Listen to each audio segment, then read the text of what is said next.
জাহান্নামী বান্দারা আবেদন করবে, আল্লাহ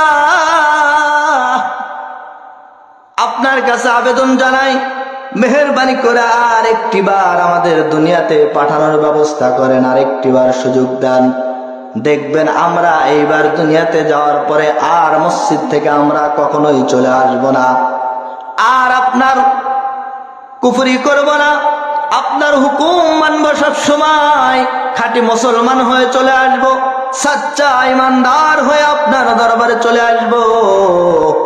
যখন এই সমস্ত জাহান্নামী ব্যক্তিরা যখন আল্লাহ তাআলার কাছে আবেদন করবে, আল্লাহ তাআলা বলবেন, না না, ফাল্লাউমা নানসাহুম কামা নাসিতুম লিকা ইয়াউমিকুম হাযা।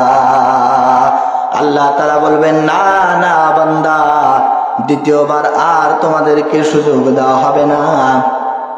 তোমরা যেমন দুনিয়াতে আমি আল্লাহ তাআলাকে ভুলে গিয়েছিলে, আজকে আমি তোমাদের মতো অকৃতজ্ঞ বান্দাদের আমি তোমাদের ভুলে গেলাম। নাউযুবিল্লাহ, নাউযুবিল্লাহ।